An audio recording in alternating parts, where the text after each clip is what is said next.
Good morning સાથે જય શ્રી કૃષ્ણ, જય ભગવાન. આપણે રોજબરોજના કાર્ય દરમિયાન કંઈક ને કંઈક બચાવ પ્રયુક્તિ કરી અને આપણા અહમને પોષવાનો પ્રયત્ન કરતા હોઈએ છીએ. એ ક્રમમાં આજે આપણે જે આક્રમક બચાવ પ્રયુક્તિઓ છે એના પ્રકાર પૈકી એક બચાવ પ્રયુક્તિ ક્ષતિપૂર્તિ, જેને અંગ્રેજીમાં કમ્પેન્સેશન કહે છે.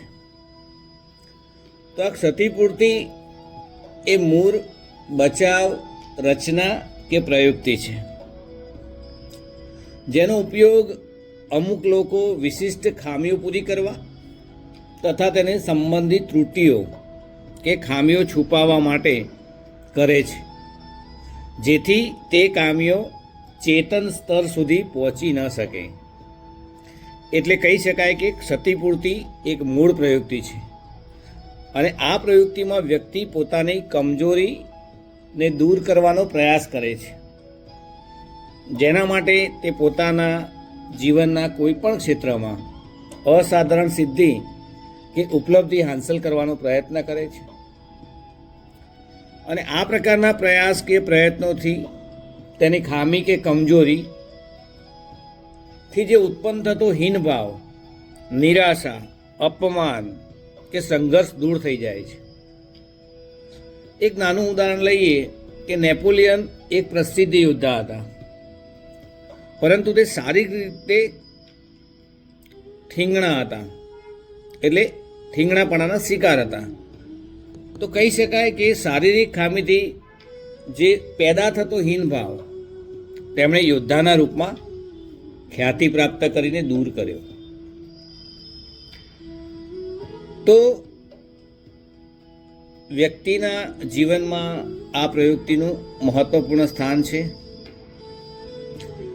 જે ઘણીવાર વ્યક્તિના માનસિક સંઘર્ષોનું સમાધાન ક્યારેક પ્રત્યક્ષ રૂપથી અને ક્યારેક અપ્રત્યક્ષ રૂપથી કરે છે. પ્રત્યક્ષ ક્ષતિપૂર્તિમાં વ્યક્તિ જે ક્ષેત્રમાં દોષ, ખામી કે ત્રુટિ હોવાના લીધે તે હીનભાવ કે અપમાનનો શિકાર બને છે, તે ક્ષેત્રમાં તે સિદ્ધિ કે ઉપલબ્ધિ પ્રાપ્ત કરીને પોતાના હીનભાવ માટે કે અપમાનના ભાવને છુપાવે છે. અપ્રત્યક્ષ ક્ષતિપૂર્તિમાં વ્યક્તિ પોતાના જીવનના એક ક્ષેત્રમાં ત્રુટિથી ઉત્પન્ન લઘુતા ભાવ અને અપમાનના ભાવને છુપાવવા માટે જીવનના બીજા ક્ષેત્રમાં શાનદાર સફળતા મેળવવાનો પ્રયાસ કરે છે. જેમ કે કોઈ યુવતી શારીરિક દેખાવમાં કદરૂપી હોય અને અન્ય છોકરીઓ તથા છોકરાઓની વચ્ચે ઉપેક્ષિત બની લઘુતા ભાવનો શિકાર બને, તો પોતાના લઘુતા ભાવને છુપાવવા માટે તે ભણવા પર પૂરું ધ્યાન આપે છે અને પરીક્ષામાં શાનદાર સફળતા હાંસલ કરીને એટલું સન્માન પ્રાપ્ત કરે છે. તેનો લઘુતા ભાવ ઘટી જાય છે કે દૂર થઈ જાય છે.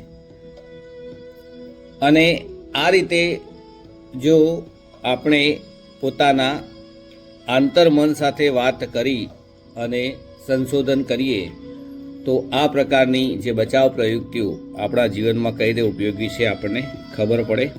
સારા દિવસની શુભેચ્છાઓ. જય શ્રી કૃષ્ણ.